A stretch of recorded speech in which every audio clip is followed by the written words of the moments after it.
Bonjour à tous, j'espère que vous allez bien. Je suis David Attias de Jérusalem. Aujourd'hui, j'ai besoin que vous teniez votre tête parce que là, on va entrer dans un sujet. Ce cours, il va être très particulier, je crois important.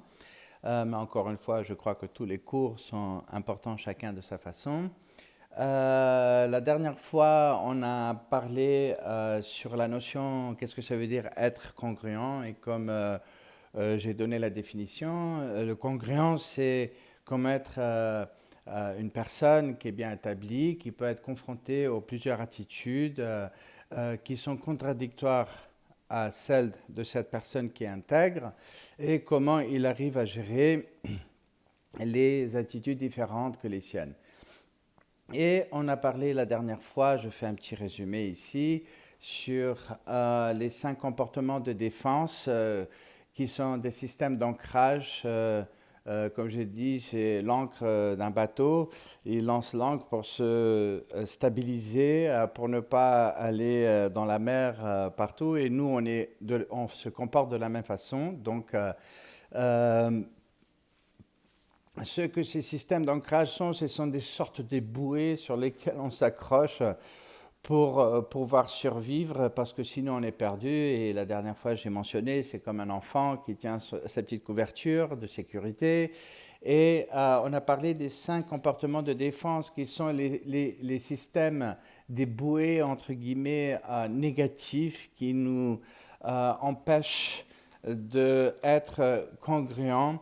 Et je donnais aussi une explication de congruent. Congruent, c'est quelqu'un qui est capable de commencer d'un point zéro, qui est un point pur, comme un enfant, un jeune homme, et de s'élargir dans sa vie sans perdre ce point de départ, ce petit enfant en lui, qui est pur et authentique, si je peux dire comme ça. Donc là, on va se lancer de voir. Donc je vais énumérer. Donc on avait les blâmeurs, c'est les gens qui blâment tout le monde. On avait comment s'appelle, les super raisonnables, ce sont les gens qui vont toujours prévenir les autres.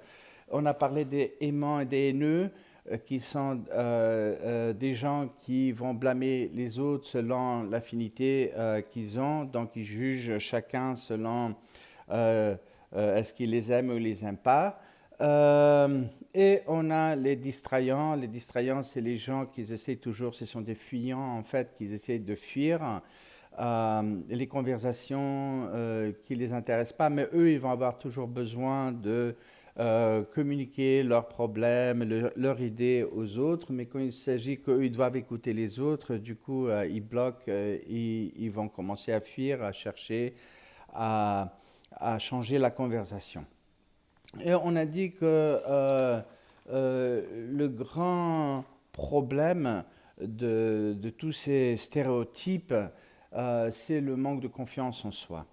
On a mentionné la dernière fois, je fais un petit rappel, qu'il y a 3 éléments qui sont nécessaires pour être congruent. Donc on a le contexte, la personne doit comprendre c'est quoi le problème de l'autrui, d'accord.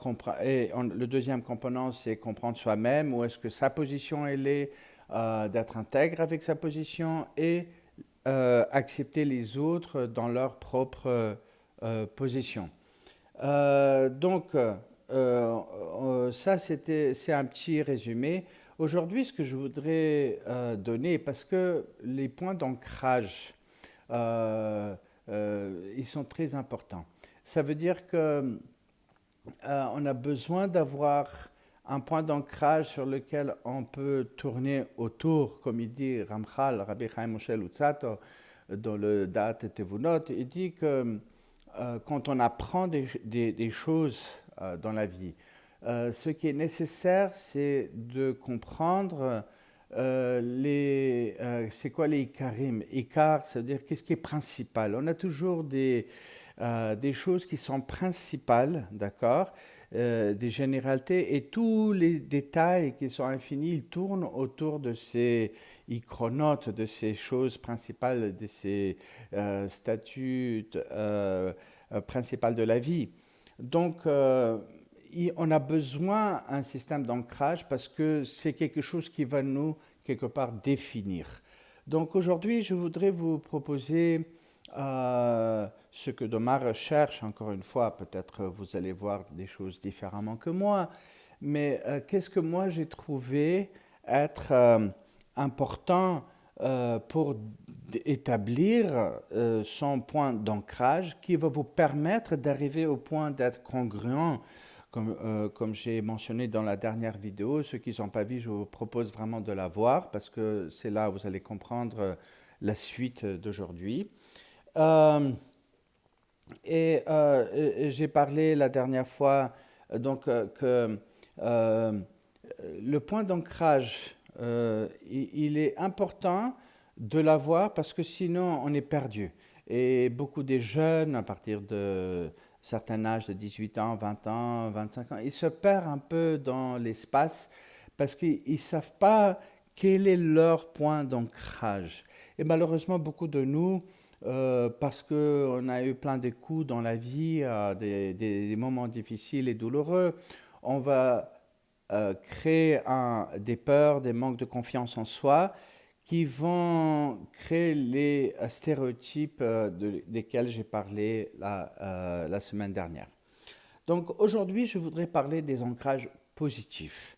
Positif, ça veut dire quels sont les vrais points d'ancrage qui vont vous permettre de pouvoir vraiment avoir le dialogue avec vos proches et comment vraiment qui va vous permettre de solutionner les problèmes qui sont avec des gens qui ne sont pas de votre avis ou de la façon que vous en êtes.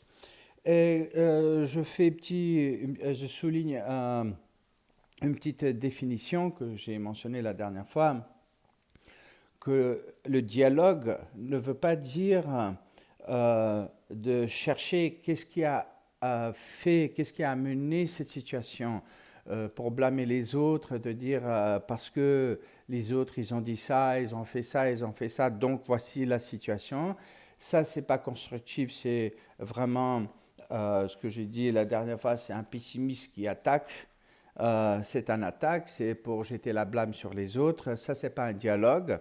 Un dialogue, c'est comment faire un plan d'action pour améliorer la suite, comment on peut faire pour que ce qui n'allait pas jusqu'à aujourd'hui peut s'améliorer pour que ça fleurisse, pour que ça avance vers un futur beaucoup meilleur, beaucoup mieux que ce qui était avant. Donc là, c'est important de savoir s'exprimer et aussi de s'exprimer d'une façon que ça ne va pas blesser les autres. Ça veut dire que ce n'est pas parce que je vais exprimer quelque chose que ça va blesser les autres. On a mentionné ça aussi. C'est simplement que le contenu doit être dit, mais la façon dont on va exprimer le contenu, c'est là où ça va faire la différence entre les blessures ou l'acceptation ou le dialogue peut continuer entre les gens. Voilà. Donc, il y a 3 ancrages positifs que moi j'ai trouvés. Maintenant, peut-être vous avez encore une fois d'autres idées qui vont vraiment vous permettre de vous ancrer à l'intérieur de vous. Et si vous arrivez à les construire à l'intérieur, vous allez trouver vraiment un autre monde autour de vous et l'interaction avec la famille, les enfants, les shidduchim, peu importe, le travail, ça va être vraiment une autre ligue de fonctionnement et de comportement. Donc la première chose ici, je mentionne, c'est l'amour de soi. Et on va voir qu'est-ce que ça veut dire l'amour de soi. Valeur de soi. Qu'est-ce que c'est valeur de soi? Qu'est-ce qui constitue une valeur de soi? Et confiance en soi, qui va être le résultat quelque part de l'amour de soi et de la valeur de soi. Maintenant, avant d'avancer ici, je voudrais donner ici quelques petits trucs qui vont parler sur les idées fausses. Parce qu'il y a ici des idées fausses Comme j'ai mentionné déjà dans mes vidéos, qu'aujourd'hui notre langage est tellement un langage des clichés. On dit des choses et les choses, ils nous mettent dans le cerveau et ça devient maintenant la façon de notre fonctionnement. Et comme j'ai dit, le cerveau, il est programmable et on va programmer le cerveau pour euh, fonctionner d'une façon. Je me rappelle en Amérique, quand j'étais un étudiant, un violoniste dans l'université, euh, il y avait là-bas en Amérique, ils regardent tous les feuilletons, tous les programmes sur la télé, ils sont complètement affolés avec ces programmes. Et là-bas, toujours, s'il y a une conversation, ils vont parler des films, ils vont parler de talk hosts, des gens qui sont dans certains programmes. Et c'était frappant de voir comment chacun se comporte comme la personne qui parle. Alors il y a par exemple Oprah, alors il y avait des filles, quand elle parlait exactement comme Oprah, elle se comportait comme Oprah. C'est vraiment, ça programme le cerveau. Et on a aujourd'hui des clichés qui nous programment notre propre cerveau. Et la première idée fausse que sur l'Internet, vous allez voir qui vous jette en permanence sur le visage, c'est euh, l'amour de soi. Et en fait, qu'est-ce qu'il doit ici? Que l'amour, je dois m'aimer. Alors, qu'est-ce que ça veut dire je dois m'aimer? Ça veut dire je dois me donner, je dois faire pour moi. Alors les gens, ils commencent à se dire il faut que je comble mes besoins d'abord. Il faut que je me fais du bien et les thérapeutes même ils vont dire ben, fais quelque chose pour toi, il faut que tu te donnes à toi aussi, il faut que tu fais pour toi. Mais en fait, ce qui va faire ce truc-là, ça va créer un sorte d'égoïste de la personne. Et parce que le moi, entre guillemets, le grand moi, devient maintenant le spot. Et les gens, en voulant créer l'amour de soi, ils vont prendre ça dans le sens littéraire et ils vont commencer à croire que l'amour de soi veut dire que maintenant il y a moi, il faut que je demande quels sont mes besoins, il faut que je me demande est-ce que moi j'ai envie, est-ce que moi j'ai pas envie, est-ce que moi. Et celui-ci n'a rien à voir avec l'amour de soi, c'est simplement un plan, un système, comment créer un égoïste qui va penser que à soi. Et maintenant, si j'ai bien créé l'amour de soi, entre guillemets, égoïstique, si je peux dire comme ça, donc maintenant, euh, je commence à, comme j'ai mon moi, elle a bien gonflé, donc maintenant j'ai une valeur. Donc je crois que maintenant j'ai une valeur de moi, de soi. Donc si j'ai une valeur, je deviens important, j'ai gonflé comme une grenouille burp. Et je commence maintenant à marcher dans la rue comme regardez, je suis là, je suis important, j'ai une place. Donc je commence à me placer dans des endroits très hauts dans ma tête. Bien sûr, les gens sont vraiment dans l'imaginaire, ils se voient Superman. Ce que les gens les voient et entre ce que eux ils se voient, je crois que s'il y avait un écran qui aurait présenté comment les gens nous voient et comment nous on se voit, rien à voir. Des fois, je me rappelle une fois que j'étais dans un gym ici à Jérusalem, il s'appelle Kosher Gym à Givat Shaul. C'est kasher que les hommes. Et des mecs comme moi qui sont pas très forts, on est en train de travailler avec la musculation. Et tu vois, les garçons, après, il y a un grand miroir et ils se regardent, est-ce qu'on voit des muscles?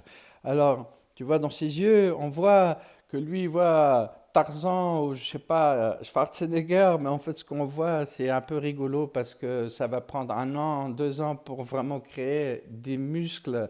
Mais ils ont l'impression, on regarde, je me vois ici, la différence, elle est bien flagrante. Donc, cette valeur de soi, il va commencer un bavardage dans le cerveau que maintenant je peux devenir euh, quelqu'un, donc maintenant je dois demander du respect. Donc je commence à marcher avec un peu de respect en moi, je veux commencer à être un peu orgueilleux, Attends, tu as parlé avec moi, avec qui tu parles là? Vous adressez à moi? Vous savez avec qui vous parlez? Moi. Alors, les autres maintenant, on va voir cette idée que les autres maintenant doivent respecter mes besoins à moi. Donc, pour eux, ils doivent comprendre que me faire du bien et du plaisir, ils ont l'intérêt à le faire parce que maintenant, moi, je suis quelqu'un de valeur. Et celui-ci n'est rien d'autre qu'une sorte de manipuler les autres pour atteindre leur valeur. Donc, si les gens ils sont un peu bien situés, ils ont d'argent, ou ils ont un beau corps ou quelque chose, ça va gonfler encore plus parce que maintenant, ils vont se sentir que les autres, ils doivent être dans un niveau bien élevé pour se rapprocher, sinon on ne se rapproche pas chez le roi. N'importe qui, si vous n'êtes pas quelqu'un de noble, vous vous rapprochez même pas, ça ne vaut pas la peine. Donc, ça, c'est déjà ce qui va créer des potentiels manipulateurs. Beaucoup des manipulations vont être inconscientes parce que les gens vraiment, ils cherchent la valeur de soi. Donc ici, je mets une connaissance que c'est pas fait parce que les gens ils veulent être méchants, mais parce que c'est une fausse idée qui est implantée dans l'Internet, dans la média, et nous implante cette idée que je dois avoir maintenant ma position et être clair dans ma position et je dois vendre cette position. Donc les autres maintenant, ils vont me respecter selon cette position. Troisième, quand les deux vont être remplis, donc l'amour de soi et la valeur de soi, donc maintenant personne, il va se sentir qu'il a maintenant la confiance en soi-même, d'accord? Donc là commence la fierté, et commence le problème de l'orgueil. Et les gens peuvent même arriver au point, ils vont se dire j'ai peur de rien ni personne, donc maintenant je peux me permettre de faire ce que je veux, d'exprimer mes besoins facilement, de dire aux gens, pousser les gens à côté, d'avancer.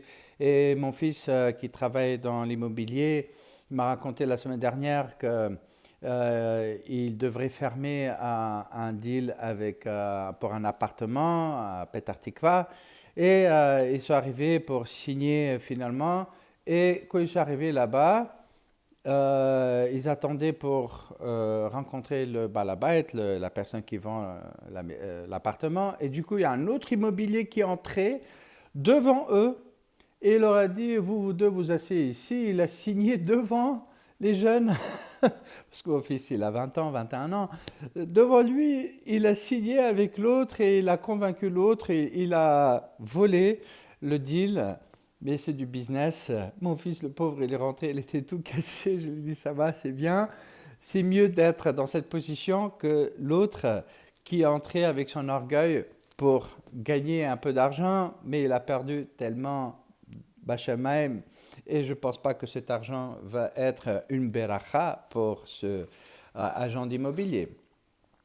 Et là-dedans, il faut faire très attention parce que vous savez, quand on arrive au point de ces idées fausses, on va entrer dans une bulle, dans un tourbillon de mes besoins, qu'est-ce que j'ai envie, qu'est-ce que moi je voudrais, est-ce que moi je suis d'accord, moi.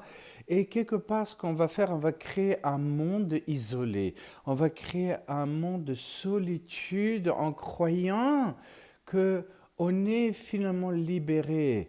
Et celui-ci aujourd'hui, c'est une maladie, je crois, de toute la génération dans le monde entier parce que dans les thérapeutes aussi et surtout dans les médias, on nous bombarde le cerveau avec ces idées d'amour de soi. Et la Torah nous dit pas du tout, pas du tout. Les sages nous ont dit, n'entrez pas là-dedans. Et d'ailleurs, dans le Masechet Pirkei Avot, dans le 4e chapitre, là-bas, le pasuk 28, Kafret, il y a le rabbi Elazar ben Akafar. Rabbi Elazar ben Akafar, il était vraiment Rabbi Elazar ben Yaakov, qui était un des derniers Tanaïm du XIVe siècle, plus ou moins, qui vivait dans un kfar qui s'appelle Hanania, qui était à côté de Carmiel, dans le nord d'Israël. Et c'était un grand sage qui était toujours respecté. Quand il y avait des disputes de la Torah sur certains sujets, son opinion, il était tout de suite accepté sans aucune dispute. Et c'était quelqu'un qui cherchait énormément et travaillait sur le moussar, sur la sagesse de comment vivre bien. Et lui, il a dit dans ce verset, il a dit Hakin'a, la jalousie, Hata'ava, qui est l'abandon non réfréné au plaisir. C'est-à-dire, la ta'ava, c'est quand j'ai des envies permanentes de toutes sortes de choses. Et il dit Ve'akavod, l'honneur, la fierté. Ah, Motse'em et Adam min ha'olam. Il dit, eux, ils montent, ils sortent la personne du monde. Qu'est-ce que ça veut dire, ça le sort du monde? Ça veut dire que les gens qui vont être dans ce système de chercher maintenant, qu'est-ce que c'est la jalousie? Jalousie, c'est vraiment l'amour de soi. C'est comme moi, je suis tellement important que tout est pour moi ici. Donc la jalousie, elle commence là. La jalousie, elle est vraiment la manque de confiance en soi, la manque de confiance aux autres. Et les gens, ils veulent tellement établir leur soi parce qu'ils ont une manque de confiance. Et on va voir qu'est-ce que ça veut dire vraiment s'aimer, l'amour de soi. Mais les personnes, alors, ils s'accrochent aux choses, ils ne veulent pas lâcher. Donc, si c'est une maman qui est jalouse parce que son fils, il est avec sa kala, et comme elle est jalouse que son fils il donne l'amour et l'attention à la kala et pas à la maman, et que la semaine dernière, j'ai entendu une femme qui s'est plainte, elle n'était pas contente parce que son fils s'est marié, et maintenant, la kala, elle est tout pour son fils, et elle ne supporte pas cette kala, elle la déteste. Combien d'histoires comme ça on entend? La jalousie, elle vient parce qu'il y a trop d'amour de soi. En fait, manque d'amour, du vrai amour de soi. Il y a trop d'amour cliché de soi que on doit me donner, on doit faire pour moi et on doit combler mes besoins d'abord. Et dans les couples, ça va être la même chose. Des fois, les couples, ils vont, si c'est des hommes ou des femmes, ils vont avoir ce côté de si la femme elle dit bonjour à quelqu'un, il va tout de suite commencer à dire attends, il a dit bonjour et moi j'existe pas, comment c'est possible, c'est pas bien. Bon, c'est vrai qu'il faut faire attention de ne pas faire les gens jaloux, d'accord, mais de l'autre côté, une confiance doit exister dans les couples. Et sachez une chose, que les gens qui n'ont pas confiance en soi, ils ne vont jamais avoir confiance avec les autres. Et comme j'ai dit la dernière fois, s'il n'y a pas d'harmonie à l'intérieur, il ne peut pas avoir l'harmonie avec les autres. C'est une règle qui ne rate pas. Maintenant, l'envie, c'est la tava, la recherche, elle vient de quoi? Elle vient de ce côté de valeur. C'est que si maintenant j'ai une valeur, donc maintenant je dois recevoir mon respect. Et cette tava, cette envie, c'est pas seulement pour le corps. C'est vrai qu'il est corporel, parce que là, les gens, ils se donnent. Je veux m'habiller bien, je veux m'habiller confortable, et je veux qu'on se rende compte de moi, qu'on me voit comme je suis bien, comme j'ai une belle voiture, comment j'ai une belle montre, pour que les autres soient maintenant un peu jaloux de dire « Ah, l'éveil que j'étais cette personne ». Donc la tava, elle va jouer avec ce côté manipulation, comme si je suis une personne simple et simplement ce que je suis, ça va pas être aimé et accepté chez les autres, ils ne vont pas me respecter pour cette valeur, il faut que je montre ma valeur et ma grandeur.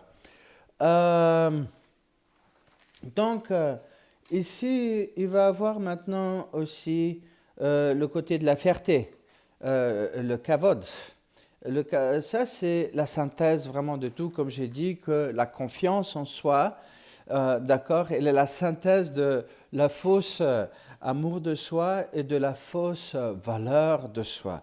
Parce qu'une fois qu'on a créé cette euh, jalousie, que les autres ne sont pas mieux que moi et que moi, entre guillemets, je suis égal maintenant aux autres, je peux moi aussi faire comme les autres, je peux moi aussi me permettre maintenant de, et je peux maintenant ceci et cela, d'accord? Donc là maintenant commence en effet la fierté. Et la fierté commence déjà de l'enfance. On va implanter chez les enfants cette fierté. Très souvent, un problème dans l'éducation qu'on va voir avec la fierté, parce que la fierté, elle est terrible. La fierté, à mon avis, c'est une muraille de Chine blindée qui permet pas notre côté authentique, notre vrai côté pur en nous de s'exprimer. Et on va faire des fautes autant que parents, des fois avec les enfants. Quand les enfants ne font pas quelque chose, par exemple, qui ne veut pas ranger la chambre, on va commencer à conditionner des choses. Et on va lui dire, écoute bien, si tu ne ranges pas ta chambre, il n'y a pas après du chocolat. Et si l'enfant, il va avoir son Yetzer Hara qui va bien fonctionner sur lui et il ne va pas vouloir ranger sa chambre, maintenant le parent, parce qu'il a dit quelque chose, il va se coincer dans son propre honneur. Et il va être obligé maintenant d'exécuter une punition. La punition, il ne va pas lui donner le chocolat, ou il va lui donner une fessée, ou peut-être même une gifle. Il va être obligé d'exécuter. Pourquoi? Parce que s'il n'exécute pas la punition, alors la condition, comme si maintenant elle veut dire que moi je suis annulé, j'existe plus. Donc, cette fierté, elle est terrible. Il faut faire attention là, vraiment pour vous, une donnée avec les paroles. Faites attention avec les paroles. Ne conditionnez pas les choses, parce que quand vous avez conditionné, si vous voulez quelque chose, soit avec l'enfant, demandez de ranger la chambre et demandez de ranger la chambre et insistez à demander de ranger la chambre. Vous pouvez même aller avec l'enfant, dire viens, on va ranger ensemble et la chambre va être rangée, mais ne conditionnez pas si tu alors. Et des fois, dans les couples, il y a des gens qui vont dire attention à toi, si je t'attrape que 3 points, alors je vais te divorcer, alors je vais quelque chose. Et quand on va dire des choses, et si l'autre, il tombe, euh, l'autre conjoint, maintenant celui-ci, il est coincé dans sa fierté, il est obligé de faire quelque chose. Il est obligé de montrer à l'autre sa, entre guillemets, valeur de soi.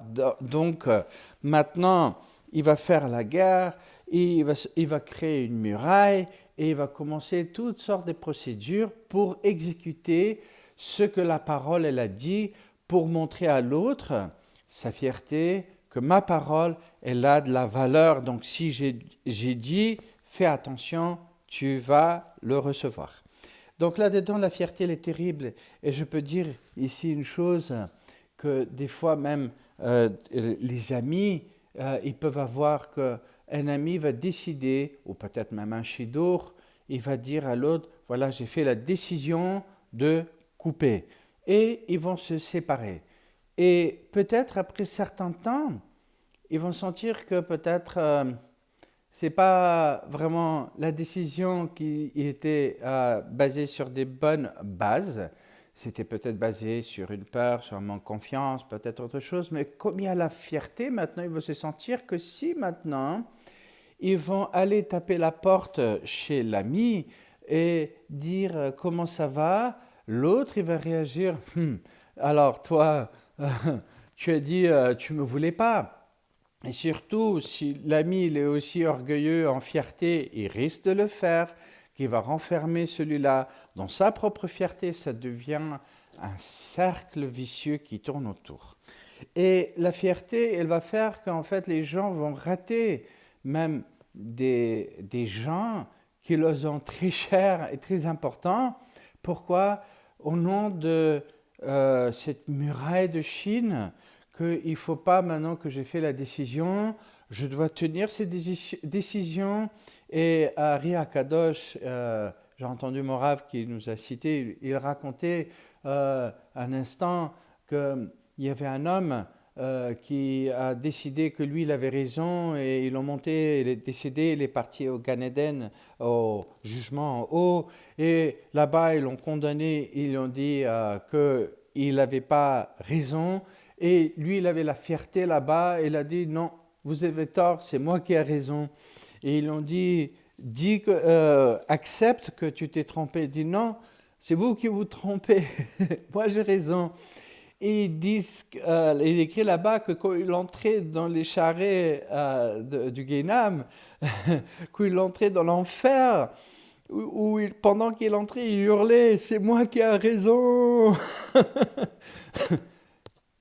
Il y a des gens, cette fierté, elle est terrible. Cette fierté, elle vient justement de cette fausse idée de qu'est-ce que c'est la confiance en soi. Donc, la fierté, elle est terrible parce qu'elle va nous enfermer dans un prison à l'intérieur. Et dans ce prison à l'intérieur se trouve une personne qui est gentille. Tous, que c'est des pervers narcissiques, des gens qui sont très forts, des samouraïs, tous ceux qui vont arriver à la fierté pour démontrer que leur parole, elle est la loi et que cette loi doit être respectée.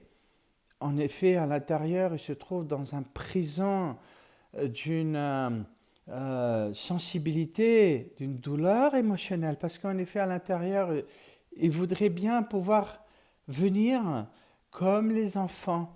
Et je vais parler de ça dans quelques instants.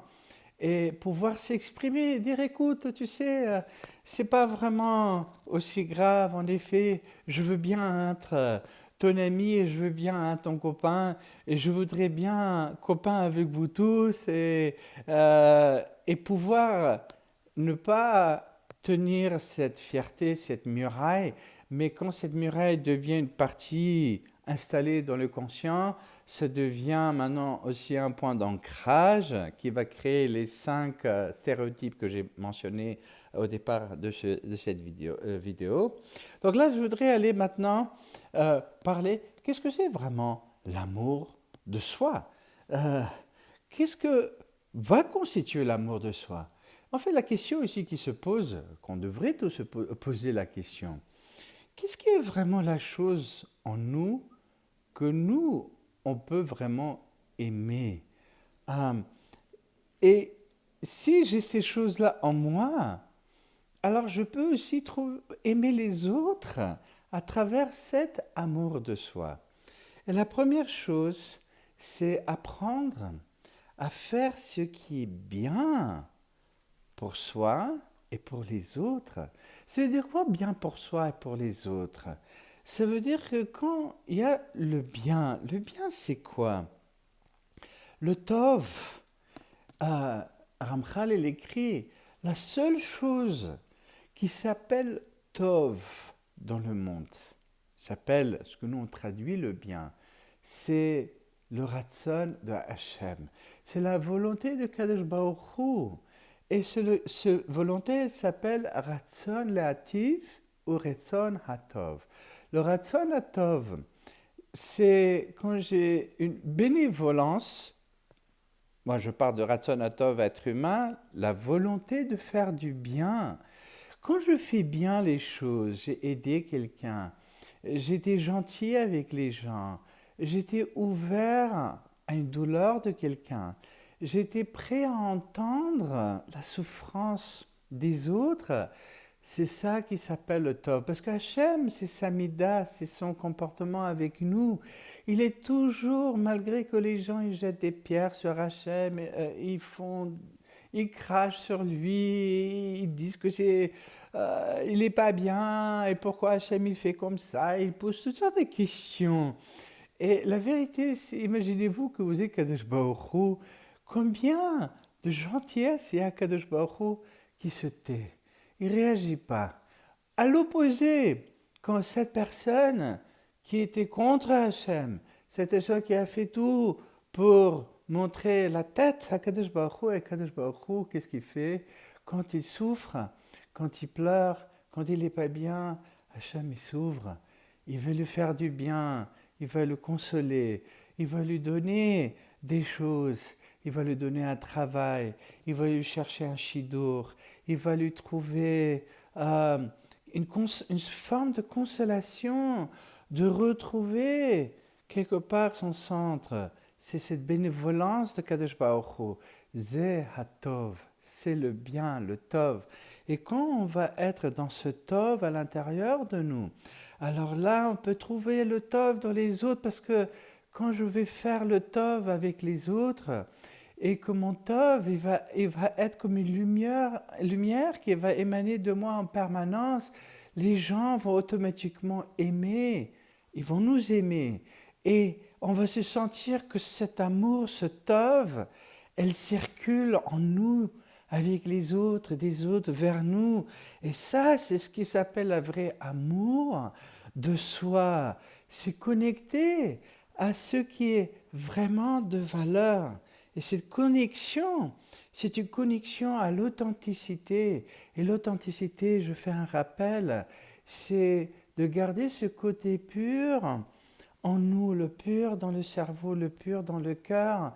Et cette pureté ne peut pas être blessée, je vous promets. Blinéder, on n'a pas le droit de promettre, mais vous ne pouvez pas être blessé avec la pureté.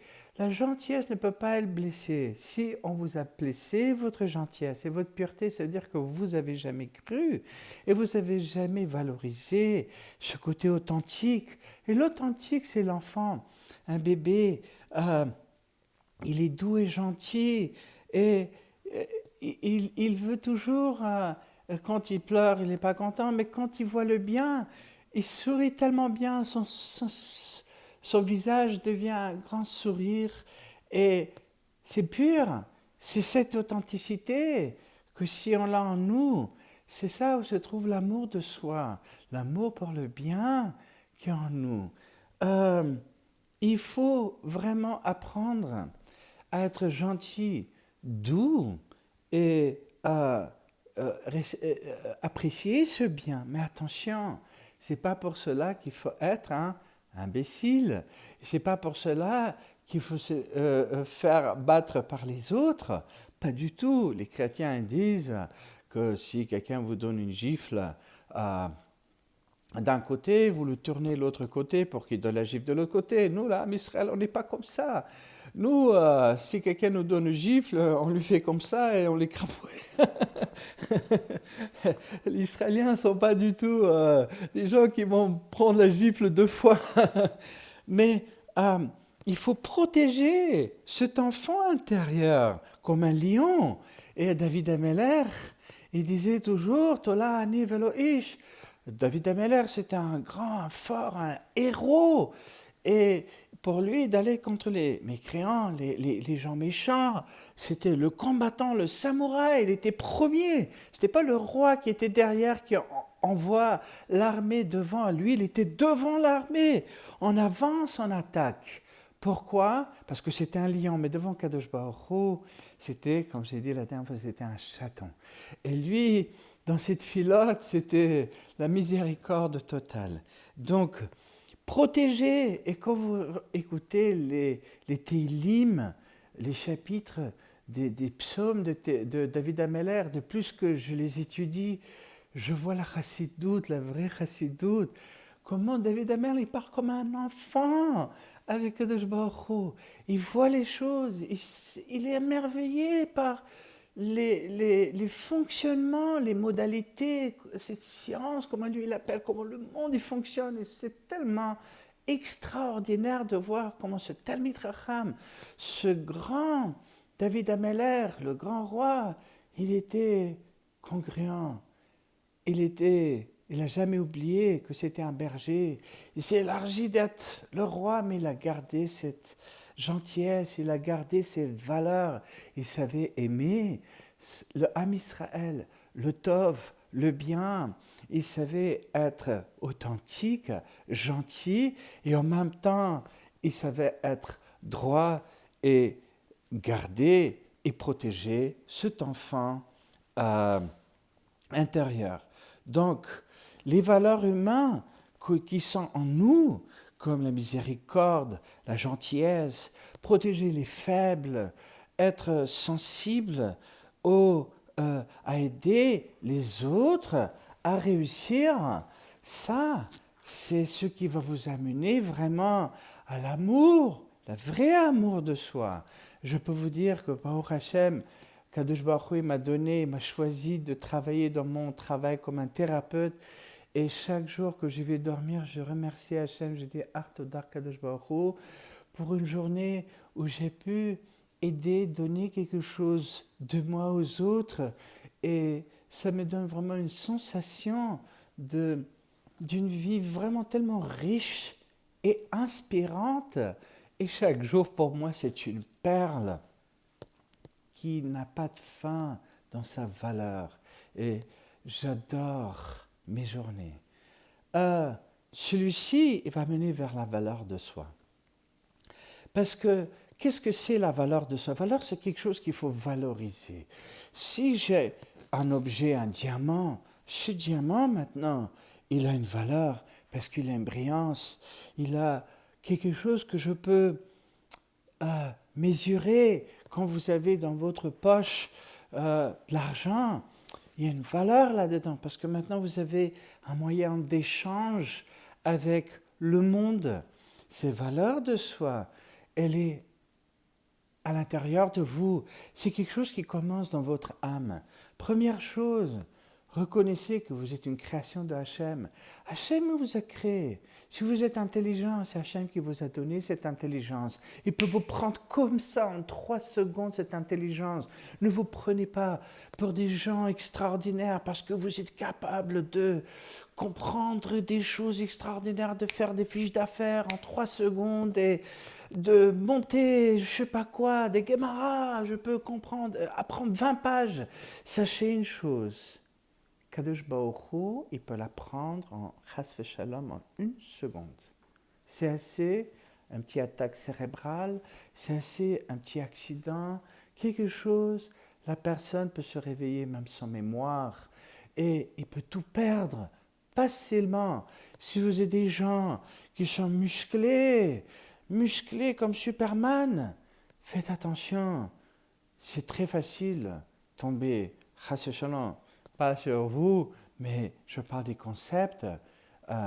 C'est facile à tomber dans des maladies graves où les gens ils perdent tout le poids, ils deviennent comme ça, comme une branche, et ils dessèchent comme rien. Et ils se disent, ah, mais j'étais... C'est fini. Il peut disparaître. Et en fait, où se trouve l'histoire ici? C'est que Kadosh Baruch Hu, il faut savoir valoriser ce qu'il m'a donné, il m'a créé, il m'a donné une fonction, il m'a donné une force. Est-ce que c'est la beauté? Est-ce que c'est l'intelligence? Est-ce que c'est ma capacité d'exprimer une belle voix? Est-ce que c'est d'être un leader dans la communauté? Si je reconnais cette valeur que Hachem il me l'a donnée, et si j'ai la gratitude, ça veut dire que je sais apprécier ce que Hachem il me donne. Alors ces choses-là deviennent maintenant des diamants, des perles. Et ces perles-là, je ne peux pas lâcher. Et je vous pose des questions, mesdames et messieurs. Est-ce que vous êtes vraiment, vous avez reconnu vos conjoints, que Hachem il vous a amené cette femme, il vous a amené cet homme. Hachem, il a pris une personne d'ici, qui sont fait tout le tour du monde, qui vient de 2 côtés du monde, et il les a mis un devant l'autre, et du coup cela il s'ouvre, et il y a l'abondance, la shefa, et Hachem il les a mis ensemble, et du coup il dit, waouh, regarde, on se reconnaît, c'est toi, c'est moi. Et du coup, il y a le mariage qui vient. Et on a l'impression comme si on était toujours avec ces gens-là. Après des années de mariage, on a l'impression qu'on était toujours dans vie avec ce conjoint. c'est pas donné.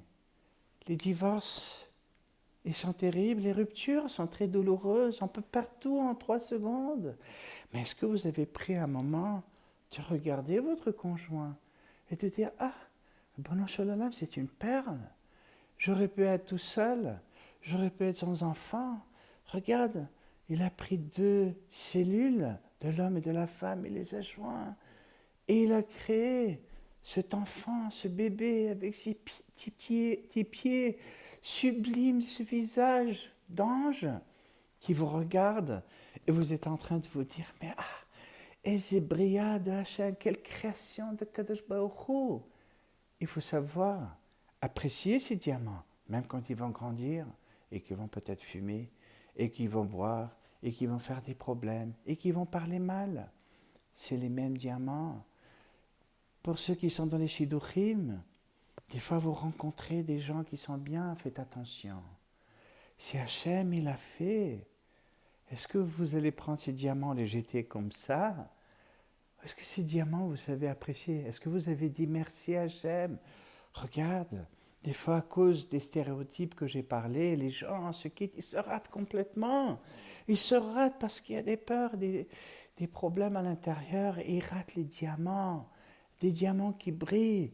Parce qu'Hachem, il a donné ces diamants. Et si on n'a pas la capacité d'apprécier, on ne va pas avoir la valeur de soi. On va se retrouver seul, en solitude, avec le droit de la fierté. Et là, quand cette vraie valeur de soi, que je veux reconnaître mes diamants qui sont autour de moi, là maintenant commence la confiance en soi. Et cette confiance en soi, c'est une confiance en Hachem. C'est pas confiance en soi, parce que comme j'ai 1000 fois dit déjà, je ne peux pas être confiant en moi. C'est impossible d'être confiant en moi. Je ne sais pas ce qui va se passer demain. Je ne sais pas ce qui va se passer ce soir. Je prie, j'espère, j'ai toute l'espérance pour le bien que Kadosh Baruch Hu va nous délivrer de toutes les souffrances, mais on ne sait pas ce qui va y être. D'un jour à l'autre, la relation, les réalités, elles changent, elles bougent, les gens y viennent, ils partent, ils disparaissent, les gens sont morts, des accidents terribles. C'est très dur. La semaine dernière, j'ai travaillé avec une famille. Hachem, quelle douleur. Une femme qui est venue, 36 ans, je crois qu'elle a eu 36 ans, 9 enfants qui sont venus et un bébé dans le ventre, 2e mois de grossesse, son mari est disparu à Méron. Du jour au lendemain, elle se trouve seule. Quelle terrible réalité. Mais là-dedans, j'étais inspiré. C'est des chassidim. Et il y avait là-bas toute la famille. Là-dedans, les parents de cette femme. Et elle, qui parle de l'Aïmouna, elle parle, Hachem, il va aider. Je sais qu'Hachem, il va donner. Hachem, il m'a donné. Et je suis reconnaissante qu'Hachem m'a donné ce mari. C'était un bon mari. C'est une bonne chose. Et je n'ai pas oublié. Et elle a dit, les enfants, chaque fois que chaque jour que je les vois, je pense, ça c'est le cadeau qu'Hachem m'a donné. Il m'a donné ce mari pour me redonner ces 9 diamants. Le 10e, il est en route. Je ne sais pas comment elle va faire, mais Am Israël, on est plein de diamants, on n'est que des diamants. Mais si la personne ne sait pas voir ces diamants, il va voir que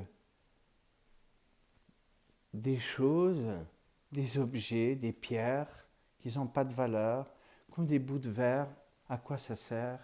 Et il les jette. Il va dire, moi j'ai besoin d'autre chose. Faites attention, ne perdez pas les diamants. Les diamants sont rares et ils se mesurent en carats. Ils ne se mesurent pas en kilogrammes. Ce n'est pas la quantité, ce n'est pas l'argent, ce n'est pas autre, c'est la qualité de cette personne intérieure. Si vous avez la confiance, vous avez reconnu la valeur de ce que Hachem vous donne, vous allez avoir la valeur en soi. Et si vous reconnaissez le bien qu'il y a en vous, qui est pur, gentil et sans peur, le donner aux autres, vous allez recevoir l'amour de soi parce que vous allez voir que vous n'êtes pas seulement un être existant pour soi, vous êtes un être qui appartient à un klal, au Ham Israël. Là, vous allez avoir la confiance en soi parce que vous allez savoir que vous êtes sur le chemin de Kadosh Baruch Hu. Et là commence toute la shefa et toute l'abondance.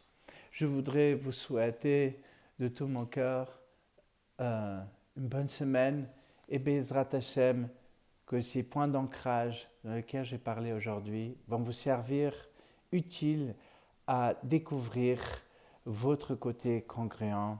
Shalom de Jérusalem, au revoir.